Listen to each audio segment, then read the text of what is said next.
వెంకటరెడ్డి గారు good evening.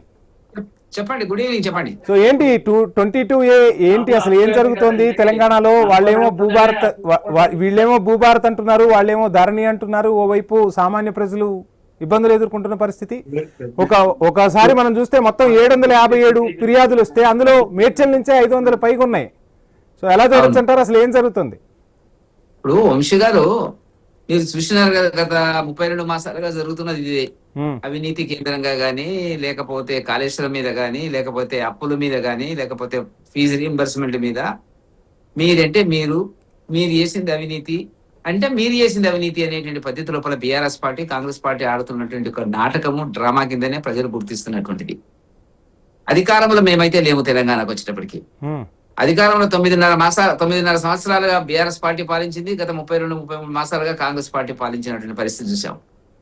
దురదృష్టవశాత్తు తెలంగాణలో ఏ భూ పోరాటాలు అయితే వామపక్ష భావజాలం ఉన్నటువంటి పోరాటాలు మనం చూసినాము. 1952, 48 ఆ ప్రాంతం లోపల భూమి కోసం, భుక్తి కోసం పోరాటాలు జరిగినటువంటిది, ప్రాణ త్యాగాలు చేసినటువంటి ఘన చరిత్ర కలిగినటువంటి తెలంగాణ రైతాంగ పోరాటాలకి తర్వాత ఇవాళ వచ్చినటువంటిది ఏంటంటే సాఫ్ట్ గా భూములను రియల్ ఎస్టేట్ సంస్థల కింద మార్చుకొని అధికారంలో ఉండేటువంటి వ్యక్తులు, ముఖ్యంగా ఎమ్మెల్యేలు, మంత్రులు ఆడుతున్నటువంటి డ్రామాలో ఒక భాగమే ఇది మనకు కనపడుతున్నటువంటి అంశం.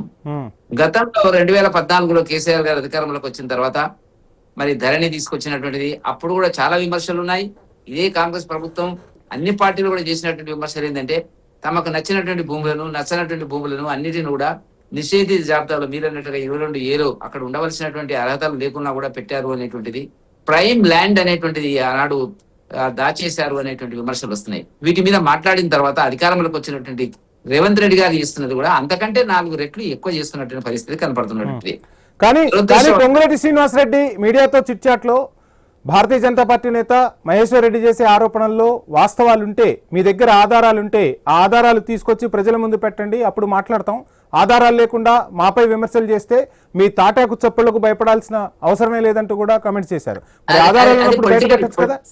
Political comment. ఇప్పుడు ఎందుకంటే మీరు పొంగులేటి శ్రీనివాసరెడ్డి గారి పేరు తీసుకున్నారు. పొంగులేటి శ్రీనివాసరెడ్డి గారి యొక్క కుటుంబ సభ్యుల యొక్క వ్యాపారం ఏందండి?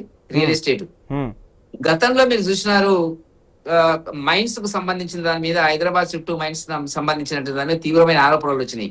కనీసం రేవంత్ రెడ్డి గారు మర్యాద కోసమన్నా, డెకోరం కోసమన్నా ఆయన పోర్ట్ఫోలియోని మార్చాల్సింది. నేను రాజీనామా చేయమని, లేకపోతే డిస్మిస్ చేయమని. వృత్తిపరంగా వాళ్ళు అంతే కదా, రేవంత్ రెడ్డి గారిది అంతే కదా. రియల్ ఎస్టేట్ మాఫియా ఎంటర్ అయింది వాళ్ళ మీరు చూస్తున్నారు. హెచ్ఎండిఏ చూస్తున్నారు, బంగారు బాతు హెచ్ఎండిఏ. గతంలో నేను చూసినటువంటి కొంతకాలం కింద నేను చూసినటువంటిది అంటే హెచ్ఎండిఏకు ఒక వైస్ చైర్మన్ ఉండేవాడు. ఇప్పుడు హెచ్ఎండిఏను గతంలో కేటీఆర్ తన కంట్రోల్ లో పెట్టుకున్నాడు ఉన్నంత కాలం. అటు వేరే వాళ్ళ కాదు, కేటీఆర్ చేతుల్లోనే ఉంటది. ఇప్పుడు వచ్చినప్పటికీ రేవంత్ రెడ్డి గారి చేతుల్లో పెట్టుకున్నారు. విలువైన భూములను రాజకీయ ప్రయోజనాల కోసం అస్త్రం కింద వాడుకుంటున్నటువంటి పరిస్థితి వల్ల 2 పార్టీలు చేస్తున్నటువంటి దుర్మార్గమైనటువంటి పని అని చెప్పక తప్పదు. ఎందుకంటే చాలా మంది ఎమ్మెల్యేలు, పార్టీ ఫిరాయించిన వాళ్ళ చరిత్ర ఏందనేటువంటిది మనం తీయవలసినటువంటి అవసరం ఉంది. ఆ భూముల కోసము భూమిని మరి ఇన్ని ఆధారాలు ఉన్నప్పుడు భారతీయ జనతా పార్టీ కోర్టులో పోరాటం చేయొచ్చు కదా. భారతీయ జనతా పార్టీ ఏం చేస్తుంది? భారతీయ జనతా పార్టీ పోరాటాలు ఇప్పుడు మేము పోరాటం చేయాల్సిన అవసరమే లేదు. వాళ్ళిద్దరు చెప్పుకుంటుంటే ప్రజలకు అర్థమైతే లేదా? ప్రజలు ఏమైనా సర్టిఫికేట్ ఇస్తారా? 2 పార్టీలకు సర్టిఫికేట్లు ఇస్తారా? పోరాటం చేయకుండా కమెంట్ చేస్తే సరిపోతుందా? పోరాటం చేయాలి కదా, ఆధారాలు చూపించాలి కదా. లేదే, అవన్నీ జరుగుతాయండి. దానికి కావాల్సినటువంటి కాలం ఉన్నది, పరిస్థితులు ఉన్నాయి, అవన్నీ కూడా ముందు జరగబోతాయి. కాకపోతే వాళ్ళు ఒక మెటీరియల్ సిస్టమ్ లో వస్తున్నారు. వాళ్ళు ఏమని వాళ్ళు మాట్లాడిందలే చెప్పండి. మీరు సీనియర్ జర్నలిస్ట్ గా ఎవరైనా ఒక అభివృద్ధి కోణంలో మాట్లాడినారా?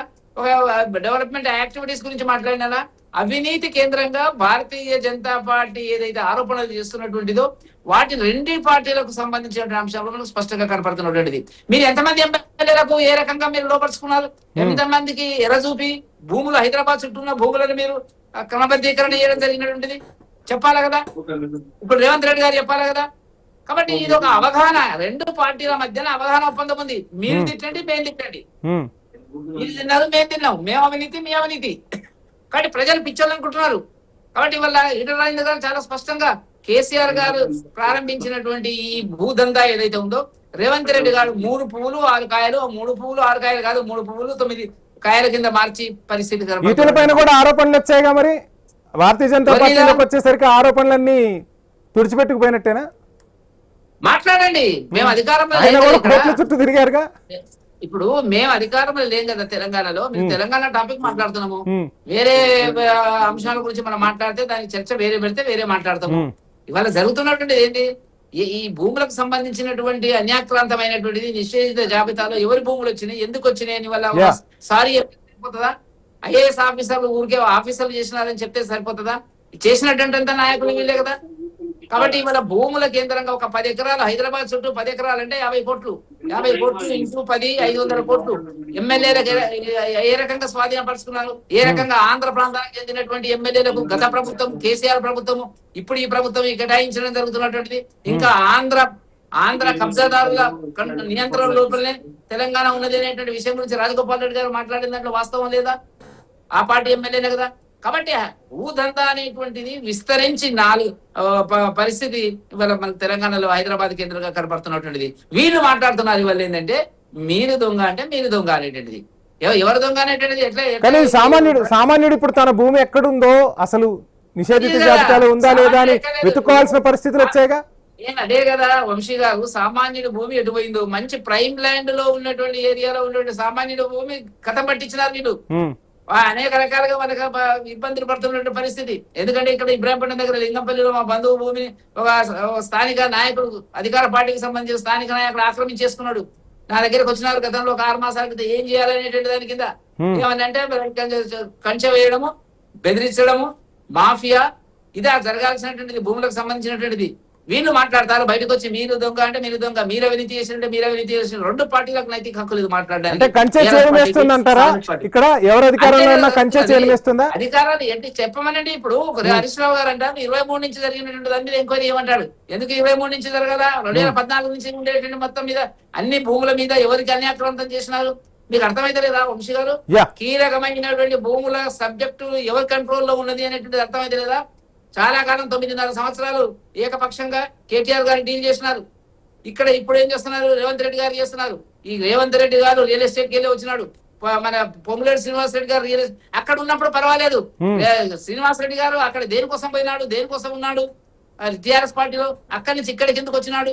అక్కడ ఇక్కడ ఎవరు చెప్పుకోలేని పరిస్థితి లేదు. ఇప్పుడు మేము మా ప్రభుత్వంలో ఉన్నప్పుడు ఆ సంస్థలకి, ఆ రియల్ ఎస్టేట్ సంస్థలకి ఇంత మొత్తం ఎకరాలు అంటే పొంగులేటి శ్రీనివాస్ రెడ్డి పార్టీలు మారేది కేవలం తన రియల్ ఎస్టేట్ వ్యాపారం కోసమే అంటారా? చాలా సింపుల్ అండి. ఇప్పుడు మా తుక్కుగూడ ఏరియా ఉంది. తుక్కుగూడ ఏరియాలో 20 కోట్లకి ఎకరం ఉంటదండి. 4 ఎకరాలంటే మీరు లెక్క పెట్టండి, దగ్గర 100 crores వస్తుంది.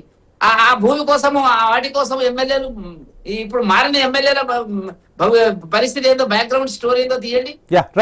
అంత రియల్ ఎస్టేట్ మాఫియా అందరూ కూడా దాంట్లో ఉన్నటువంటి వాళ్ళే. కాబట్టి రాజకీయ అవసరాల కోసం, ప్రయోజనాల కోసం భూమిని కేంద్రంగా తెలంగాణలో హౌసింగ్ బోర్డు భూములు ఉన్నాయండి. 800 ఎకరాలు ఉంది. వాటిని ప్రభుత్వం స్వాధీనం చేసుకుంది. 20,000 కోట్ల రూపాయలు వస్తుంది. ఆయనేమో మూసేసిపోయినాడు కేసీఆర్ గారు. హౌసింగ్ బోర్డును మూసేసినాడు. హౌసింగ్ బోర్డును మూసేయడం వల్ల పెద్ద కుట్ర ఉంది. హౌసింగ్ బోర్డు కనీసం మధ్యతరగతి ప్రజలకు, అల్పాదాయ వర్గాలకు, అన్ని కులాల వాళ్ళు, సామాజిక వర్గాలు నివసించేటువంటి పద్ధతి రూపాయల హౌసింగ్ బోర్డు. నేను హౌసింగ్ బోర్డు లో ఉంటాను కాబట్టి, ఇప్పటి కూడా హౌసింగ్ బోర్డు ఉంటాను కాబట్టి నాకు ఉండేటువంటి కాన్సెప్ట్ నాకు ఉంది. మరి ఎందుకు ఉదయం మూసేసినారు? ప్రైవేటు వ్యాపారస్తులకు ప్రోత్సహించడానికి, వాటికి కావాల్సినటువంటి భూములు కేటాయించడానికి. ఇలా 800 ఎకరాలంటే సుమారుగా 20,000 ఎకరాలు, 20,000 కోట్లు మా భూమి విలువ.